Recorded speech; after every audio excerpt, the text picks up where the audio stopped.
Oi, gente, tudo bem? Bom dia, boa tarde, boa noite.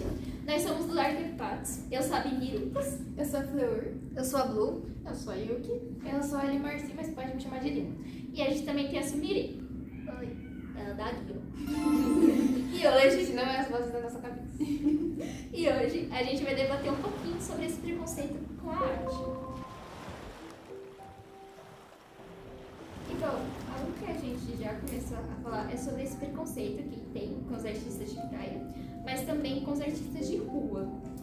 Muitas pessoas nem consideram artistas de rua como artistas realmente.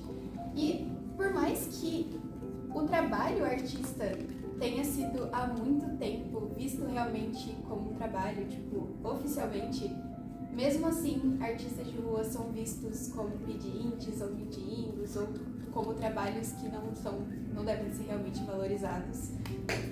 E muitas das vezes não são só xingamentos, muitas das vezes também são agressões exatamente, são agressões físicas. Não que as verbais não já machuquem muito a pessoa e às vezes até a desmotive de parar de trabalhar com o que realmente sonha. Sim, e uma coisa que também acaba desmotivando muito é o fato de que artistas de rua não têm nenhum tipo de apoio governamental para os seus trabalhos. Então, eles precisam ser completamente autônomos. Muitas pessoas realmente saem dos seus trabalhos formais, em escritórios, para trabalhar com as suas artes, com o que eles amam, né? Com o que eles são bons fazendo, o que seja. Mas eles não obtêm apoio do governo. E em muitos lugares, como praia, ou lugares que são mais famosos por turismo é a maior fonte de renda da cidade, mesmo assim, esses artistas de rua não têm o devido reconhecimento do governo. E eles acabam não têm nenhum tipo de apoio, muitas vezes eles são expulsos de locais, tipo pessoas que cantam na rua. E já entrando nessa parte de canto na rua, a gente não tá falando só de arte de pintar, a gente tá falando, tipo, algumas pessoas fazem alguns trabalhos à mão, artesanato. E, tipo, além disso, tem muitas pessoas que trabalham nos sinais, tipo, fazendo malabarismo. E, tipo, é a única forma de renda, algumas vezes, que as pessoas conseguem. Ou, tipo, um dinheiro a mais que, tipo, faz falta se ela não fizer. Sim. Até porque hoje em dia tá muito difícil você arranjar um emprego que realmente tenha um salário bom, principalmente se você só tem ensino médio, por exemplo, ou se você até mesmo uma escola antes disso. Então, para muitos adultos que ainda não conseguiram fazer curso superior, por N motivos, é importante.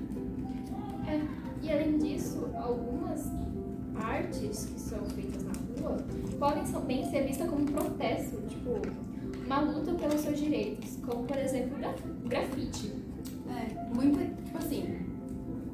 Muita gente tem dúvidas sobre a diferença entre pichação e grafite.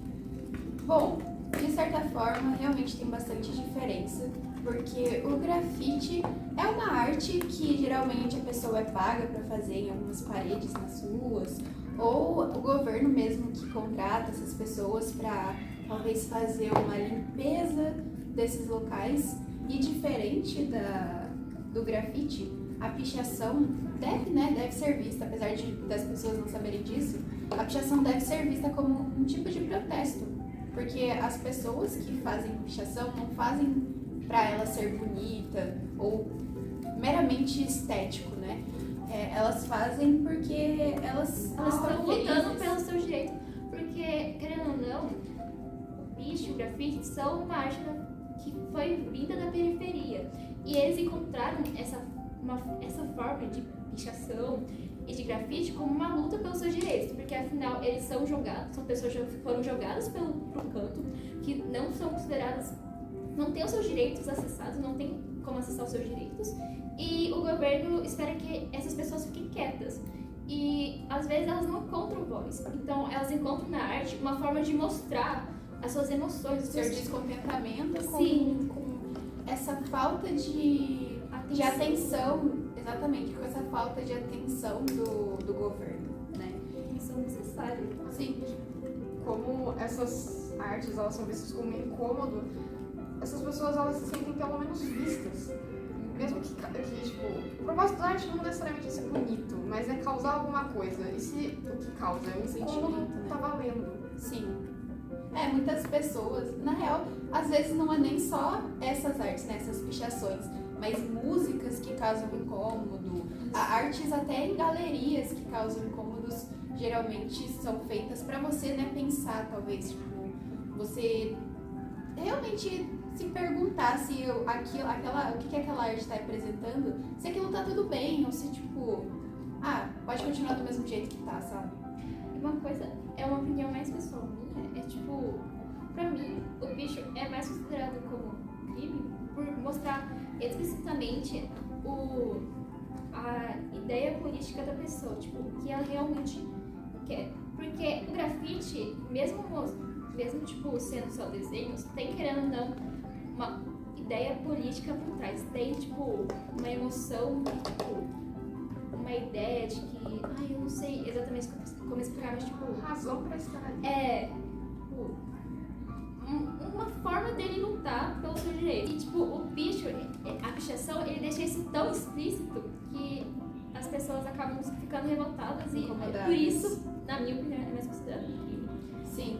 E uma coisa muito interessante que nas aulas de história a gente aprendeu é que, se eu não me engano, em Pernambuco, na Revolta dos Malês, existiam pessoas que ainda não falavam a língua portuguesa e queriam, né, talvez passar a sua mensagem ali, fazer a revolta e se comunicar entre eles sem que as pessoas vissem, tipo, sem que os policiais, não sei, o exército, os fazendeiros soubessem. Aí eles pichavam e, tipo, eles achavam que era só rabiscos estranhos. Mas era a forma deles se comunicarem. Então, desde sempre, a pichação é algo político, né? É ali uma comunicação de que as coisas não... Para as pessoas pensarem, né, que não está certo. E talvez seja até por isso que é crime, né? Porque, apesar de, tudo bem, deixam as cidades sujas, deixam as cidades com um aspecto, sujas entre aspas, e com um aspecto feio, não sei. Mas será que isso não é porque todos os direitos e os quereres, né, dessa população não estão sendo atendidos? Talvez seja por isso. É porque eu acho que essa escrita deixa tão explícito que, querendo ou não, a cidade, a população não tem os seus acessos, tem os seus direitos negados, não tem acesso nem ao básico, que, tipo, é considerado feio, considerado como algo impróprio. Sim, até porque todos nós sabemos que todas as artes que não são da parte mais... Europeísmo. Não, na parte mais rica mesmo, mesmo que seja da nossa cultura, todas as artes que não são elitizadas são vistas como algo errado, como algo feio, como algo brega. Isso é visto nas roupas, nas formas de expressões, isso é visto na forma de falar, nas músicas, nas pinturas. Então, a gente observa muito isso, né? Aí, já entrando no outro ponto, tipo, por serem artes já desvalorizadas, quando uma pessoa tenta trabalhar com ela, tipo, quando ela deixa um preço justo, pensando na sua mão de obra, pensando em se sustentar, é visto como algo caro. Mas quando é, tipo, algo mais elitizado, tá, tipo, tudo bem no preço alto e, tipo, uma banana colada na parede pode te custar milhões de reais, mas um quadro feito à mão, feito durante 12 horas, com inúmeras tintas, tem um preço um pouquinho alto, um pouquinho mais alto do que o comum, porque afinal é muito desvalorizado, então as pessoas decidem deixar preços baixos, é visto como caro, sendo que só está considerando todo o trabalho da pessoa, todo o esforço que ela fez. Sim.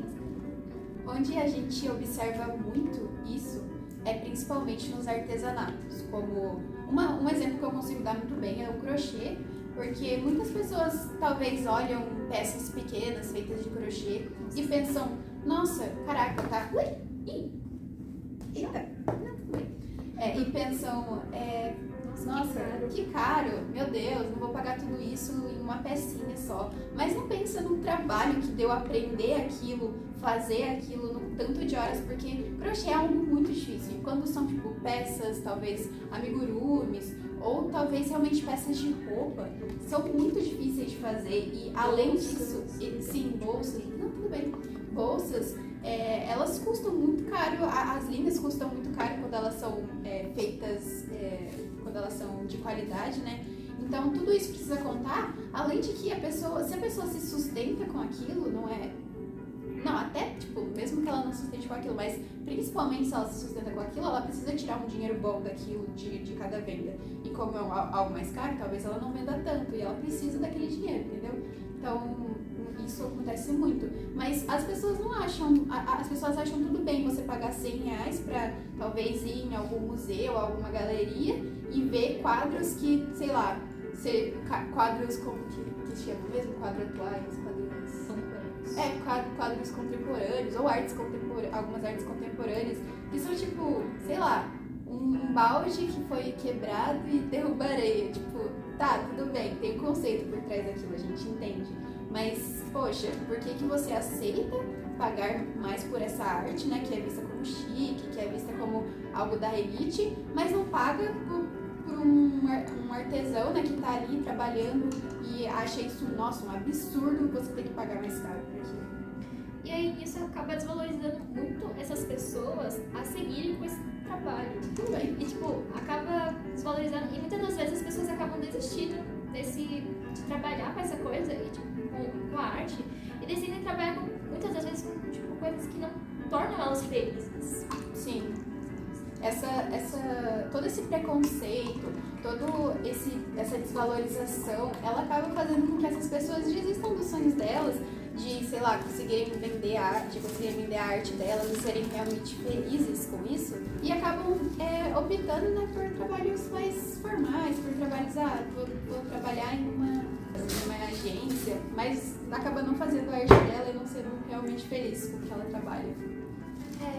E não só isso, como as pessoas que realmente continuam a trabalhar com as coisas que realmente gostam, sofrem, tipo, um preconceito absurdo. E tipo, ai, você considera esse trabalho? Ai, mas tá muito caro. E tipo, não, essas pessoas que acabam julgando quem trabalha com a arte, acabam não pensando como o psicológico dessa pessoa pode ficar após esses julgamentos. Sim, eu já vi muitas pessoas que trabalham de desenhos digitais, que têm as condições delas. Muitas pessoas, tipo, às vezes você fala, eu trabalho com desenhos, eu trabalho desenhando ou pintando, ou animando, e aí a pessoa vai lá e pergunta, mas tudo bem, muito legal, mas qual que é o seu trabalho de verdade? Como se, tipo, não fosse realmente um trabalho digno, um trabalho importante. Isso às vezes desmotiva muito a pessoa, ou às vezes é realmente humilhante, né? Você tá ali, como você tira o seu dinheiro, como você trabalha e é algo que você ama, que dá muito trabalho, porque desenho dá muito trabalho. Além de você precisar ser muito criativo, né? Você precisa fazer. É realmente um trabalho muito legal e tal. E a pessoa vai lá e tira tudo isso pro nada, sabe? Como se não valesse nada. Aí nisso, essa pessoa acaba valorizando essas artes elitizadas, que ao invés de focar no conceito, no que a arte vai acabar causando em quem vai ver, acaba focando só no lucro, acaba aumentando o preço absurdamente, sendo que, tipo, não teve realmente seu esforço, não demonstrou realmente. Óbvio que tem uma mensagem, toda arte tem uma mensagem por trás, mas que, tipo, não teve um trabalho assim tão empenhado. Aí uma pessoa, tipo, um adolescente, muitas das vezes, tipo, decidem trabalhar com arte. Azul? Ok. E tipo, muitas das vezes pessoas que realmente acabam pagando pelos materiais cobram um preço justo, tentam fazer até mais barato do que normalmente, são, tipo, desvalorizadas. E, tipo, muitas das vezes elas não estão objetificando o lucro. Obviamente, tipo, elas querem dinheiro pra conseguir sustentar. Mas aí nisso vem, tipo, só foco nessas bem elitizadas, e aí vem a desvalorização realmente das artes periféricas, principalmente. E aí nisso a gente tem que pensar em, tipo, nesse equilíbrio, porque, querendo ou não, a pessoa ainda assim tem que conseguir dinheiro pra se sustentar, porém ela não pode esquecer do impacto que ela quer gerar na vida da pessoa que vai ganhar, que vai comprar a arte dela, que vai ouvir a música dela, que vai comprar o desenho, a tela, qualquer tipo de arte que for. E aí nisso, entrando nessa parte da arte, ela demonstra algo, ela quer impactar na vida da pessoa, a gente tem que pensar que não só nisso, como tipo, ela também já foi vista como uma forma de movimento, como uma forma de mostrar os problemas sociais de uma cidade. A gente pode pensar muito na arte, tipo, em movimentos como a ditadura. Sim. Pode falar. A gente pode pensar em muitos artistas, tipo, é muito fácil realmente pensar em artistas que se opuseram por meio das suas artes para querer acabar com essa ditadura, para não concordar, para realmente transmitir o que essa pessoa pensa de uma forma que talvez ela não fosse notada pelo governo, como a gente vê em muitas músicas do Chico Buarque, né? Eu acho isso muito legal. Eu queria citar uma parte da música, mas eu gosto muito dessa música que é Apesar de você Há de ser outro dia. que, tipo, mesmo que na época talvez não parecesse óbvio, a gente olhando um pouquinho por fora, dá pra perceber que, tipo, apesar da ditadura que tava ocorrendo, a arte ainda assim demonstrava, a arte, ainda assim, o Chico Buarque preferia acreditar, tipo, ter esperança. E, tipo, ele demonstrava isso na sua arte. Sim. E a dualidade também, eles utilizavam muito da dualidade, como a gente consegue ver em Cálice, né? Mas a gente vê muito disso em Cálice porque ele utiliza, né, do objeto Cálice, mas também ele pensa na dualidade dessa palavra, que é cálice, você se calar. Então, ele falava, né, como eles não podiam realmente se expressar verdadeiramente, e ele conseguiu falar disso na música dele, sem ser notado, e, se eu não me engano, essa música passou, ela foi, tipo, lançada na época da ditadura, é que eu não lembro. Eu acho que sim. Mas mesmo assim, o objetivo dela foi realmente pensando, acredito eu, na ditadura. Tipo, pai, afasta de mim esse cálice. Tipo, eu não quero me calar, eu ainda quero me expressar, eu quero expor a minha opinião. Sim. Isso é muito... Não só na música, mas também em outros tipos de arte, como por exemplo em livros. Por exemplo, a obra da Lígia Fagundes Telles, que ela falou, foi a primeira obra a falar explicitamente sobre as torturas que aconteciam na ditadura e sobre ser homossexual. E, tipo, não foi barrada, essa obra passou sem ser percebida.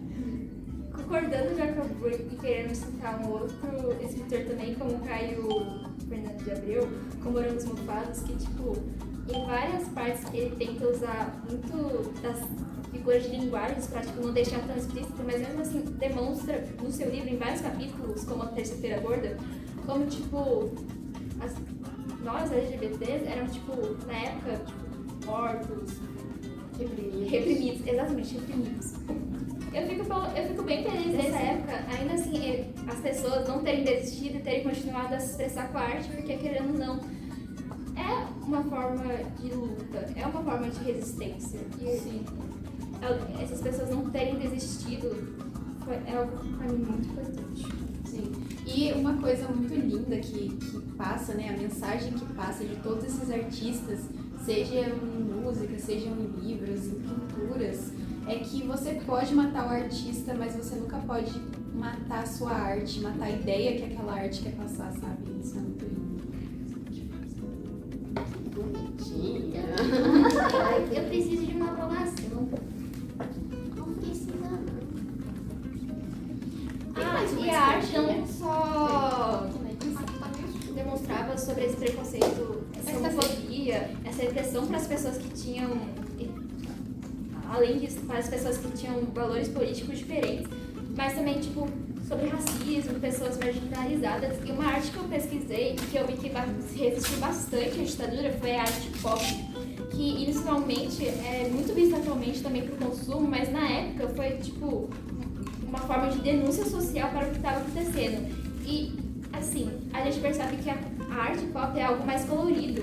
E pra mim, comparado à época que tava tendo tantas mortes, tava tendo tanta repressão, era uma forma de, tipo, ver o arco, tipo, ver a luz do fim do túnel.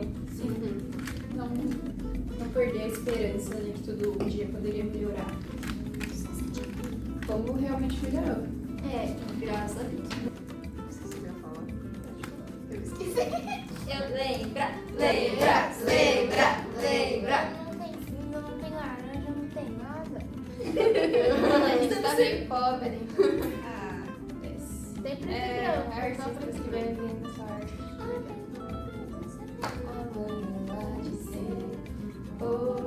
É bom também deixar explícito que o que a gente está dizendo aqui, né, as obras que a gente está dizendo aqui, são boas recomendações. Sabe? Exatamente. Tanto os livros quanto as músicas.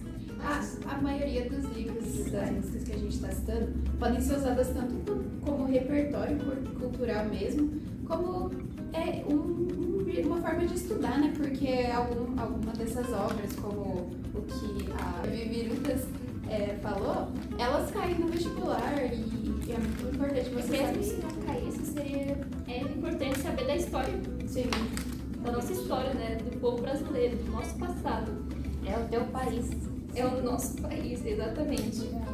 E uma notícia que eu queria dar, aproveitando sobre a ditadura, que tem essa repressão, que ainda assim é atual, e que tem a ver com o que a gente falou no início sobre o grafite, eu vi uma notícia que aconteceu no início desse ano, onde 3 grafiteiros foram espancados com barras de ferro e, tipo, isso só mostra que mesmo que atualmente não tenha essa repressão direta política, ainda assim existe uma repressão muito forte a ponto de muitas pessoas perderem as suas vidas. Foram grafiteiros ou grafiteiros? Então eram pessoas que estavam sendo pagas pra... a gente vê que esse preconceito, né? Às vezes as pessoas falam, mas deixa a cidade feia, tem que não deixar mesmo. Muitas pessoas, mesmo que às vezes não estejam nem ligadas com isso, com essa questão, elas sofrem, né? É muito triste pensar nisso, nesse ódio que essas pessoas têm pelas pessoas que às vezes só estão ali expressando o seu descontentamento mesmo, que de certa forma é um direito do nosso, né, como brasileiros. Pessoas, Como né? pessoas, E aí a gente entra muito também, tipo, pra mim pelo menos, como a gente já viu, na música e também na escrita. Eu falo isso mesmo. Mas, além disso, a gente pode ver muito como essas pessoas, tanto na escrita como na música, agora sim, lembrando meu raciocínio, quanto na escrita, quanto na música, quanto na arte em si visual, como os quadros, usam muitos elementos como figuras de linguagem, as cores, tipo, tem toda uma psicologia por trás, toda uma pesquisa por trás, pra tipo, elas demonstrarem exatamente o que querem, tipo. Sim, eu acho que Psicologia das cores? Acho que é a psicologia das cores, em que, tipo, a pessoa, sei lá, algumas pessoas já têm um pouco de ideia disso, mas, eu quero passar uma ideia de um ambiente triste, então eu vou usar cores mais frias, tipo azul, roxo e mais escuras também. Mas quando quer dar essa sensação essa ideia de esperança, de felicidade, ela utiliza cores mais quentes, ou tipo cores mais vivas, tipo um azul mais claro, um amarelo, um vermelho, e tipo, dá pra perceber como a psicologia e a arte nesse âmbito, para demonstrar o que realmente a arte quer demonstrar, porque a arte, querendo ou não, tem que causar algo no telespectador, tipo, estão interligadas entre si. Nossa, sua máscara tá ficando muito linda. Obrigada! Eu olhei agora e parei que, mano, Eu só fiz a parte fungada ainda. isso tá já ficando maravilhoso. Imagina quando não tivesse a parte fungada.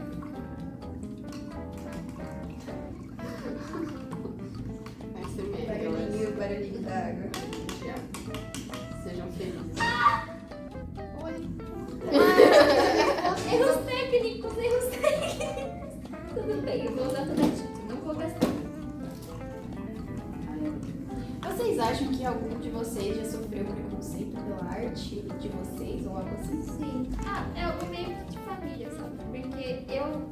Não é de família minha, mas tipo, quando eu falo assim pra alguém que eu quero, por exemplo, principalmente pra pessoas mais velhas, que eu quero ser escritora, tipo, eu quero ser psicóloga. Isso, quando eu falo que eu quero ser psicóloga, já tem esse preconceito de, tipo, você vai conseguir sustentar. Mas quando eu falo que eu ainda assim quero trabalhar, tipo, também com arte, e eu quero ser escritora, eles ficam, tipo... também como escritora, eles ficam... Mas você tem plano B? Você tem plano B, mas você vai conseguir se sustentar? Exatamente. Isso vai te dar dinheiro? Você Você vai ter futuro com isso? Tem certeza dessa escolha? Sim, tipo... E deixa muito, assim, na cara essa repulsa, ou tipo, até mesmo falando, mas você sabe, não, mas você é muito inteligente, você realmente vai querer ser isso? Você não quer ser alguma coisa de exatas, ou tipo, sei lá, não quer ser engenheira, como se fosse, como se, tipo, se eu fosse artista, tipo, se eu fosse seguir alguma coisa de, especificamente da área artística, eu fosse ser burra. Sim, é como se tipo, a arte não tivesse um significado, como se ela não tivesse um trabalho por trás. Sim. Isso volta, né, de novo naquela cenazinha que a gente fez no começo do episódio, falando...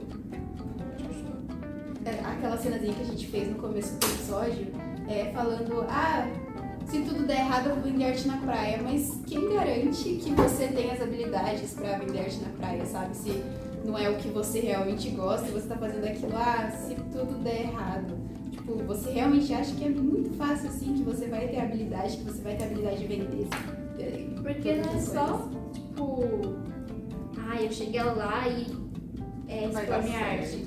É tipo, você precificar a sua arte, Você se valorizar também. você valorizar ela, você ter a lábia de tipo, não, a minha arte, por favor, comprem, olhem minha arte.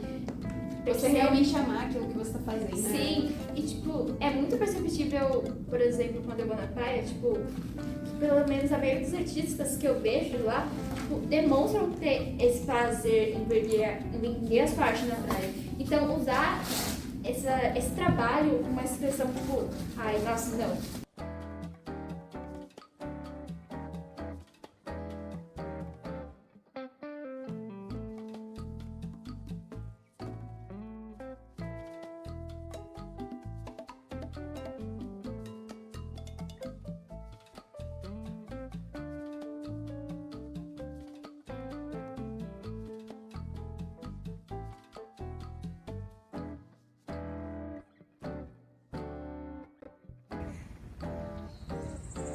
Deus nos deu um pouco. As palavras duras maltratam minha alma. Atentamente tão coloridas escurecem em passo demais. E o que antes era para ser bom, se tornou o meu pior vilão. Me diz que é errado ser artista, que pintar não dá dinheiro, como se dinheiro suprisse meu ser. Falam tanto que esquecem do meu interior, da minha criança que olha para o meu progresso e sorri a favor. Nos palitinhos encontrei lugar, nos treinos há um espaço para falar, nos rabiscos onde estar, me disseram para trabalhar, com o que me faz bem. Mas quando eu digo que quero trabalhar com a arte, tá com pedra sem fim. Como se fosse um erro ser feliz. Eu não quero mais viver assim. Não quero fingir ser outro alguém. Eu quero abrir as minhas asas, pintá-las com a cor do céu, escrever os meus poemas desconexos, minha canção com vários ecos. Ecos de quem realmente sou. Porque afinal, deixei um dia ser traçado. E se é para seguir, eu sigo a arte. A arte eu seguirei. Ainda tá muito fã.